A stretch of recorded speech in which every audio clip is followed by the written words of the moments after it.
नमस्कार दोस्तों, मैं हूं सीए कविता धिंगड़ा।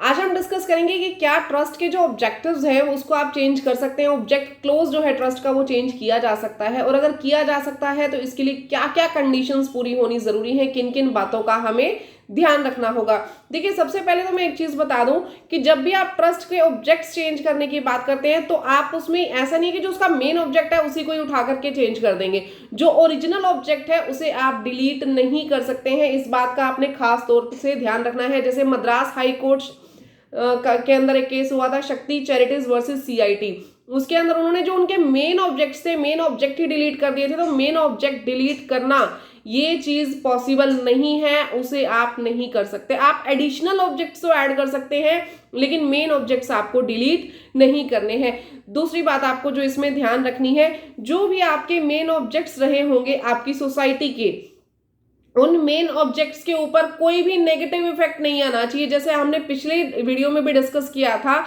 कि सीआईटी वर्सेस पहलगाट शादी महल ट्रस्ट 2002 में ये केस हुआ था। उसके अंदर एक मुस्लिम कम्युनिटी थी, उनके वेलफेयर के लिए सोसाइटी बनी थी, लेकिन बाद में ऑब्जेक्ट्स को चेंज कर दिया गया। मुस्लिम कम्युनिटी की बजाय सारी की सारी कम्युनिटीज, सारी की सारी कास्ट इसमें ऐड कर दी गई, और ये जो हमारे पास चेंजेस थे इसको वॉइड माना गया।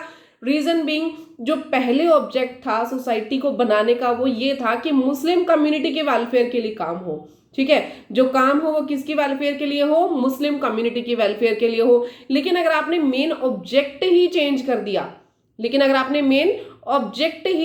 दिया, दैट मीन्स आप जो सोसाइटी का सेटलर था उसके इंटेंशंस के बिल्कुल अगेंस्ट जाकर के काम कर रहे हैं। ठीक है, जिसने भी सोसाइटी बनाई, उसने जिस इंटेंशन से सोसाइटी बनाई, उसका इंटेंशन जो है वो हार्म नहीं होना चाहिए, जो मेन पर्पस था वो हार्म नहीं होना चाहिए। यानी कि इससे क्रक्स क्या निकल के आया दोनों केसेस से?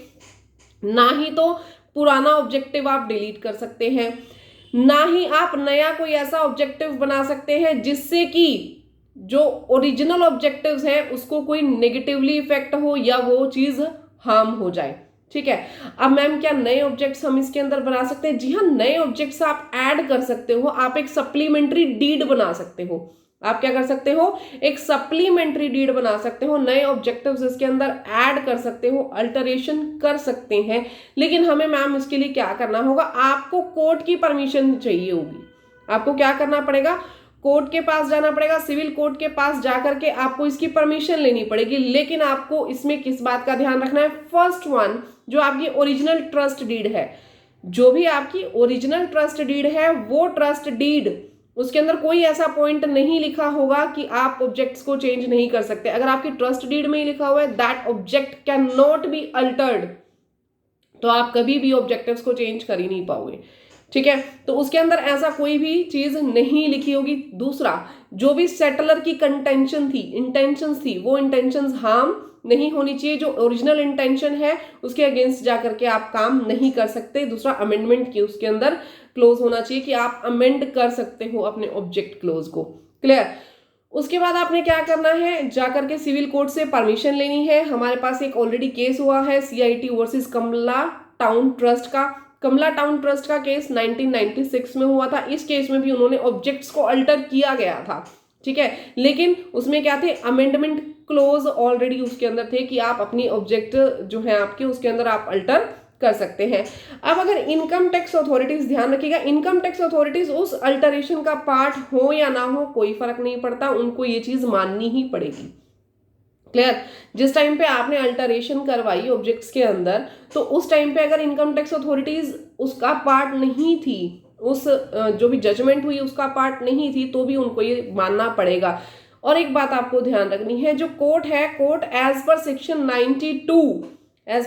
92 ऑफ सिविल प्रोसीजर कोड, इसी के तहत ही वो चेंजेस कर सकता है। इस सेक्शन के बाहर जाकर के वो कोई भी अथॉरिटी इस्तेमाल नहीं कर सकता। इसके बाहर जाके वो कोई भी चेंजेस नहीं कर पाएगा, सिविल कोड भी। ठीक है, और आपने एक चीज और आपने इसके अंदर ध्यान रखनी है, जो भी चेंजेस होंगे, चेंजेस रिट्रोस्पेक्टिव इफेक्ट के साथ नहीं, मतलब जो पीछे से है, पीछे से आप वो चेंजेस नहीं कर सकते, आगे वो चेंजेस एप्लीकेबल हो जाएंगे। बैक से वो चेंजेस आपके पास एप्लीकेबल नहीं होंगे। बैक डेट से आप कोई भी ऑब्जेक्ट उसका चेंज नहीं कर पाएंगे। आगे आने वाले टाइम पीरियड के लिए वो चेंजेस जो है वो इफेक्टिव हो जाएंगे।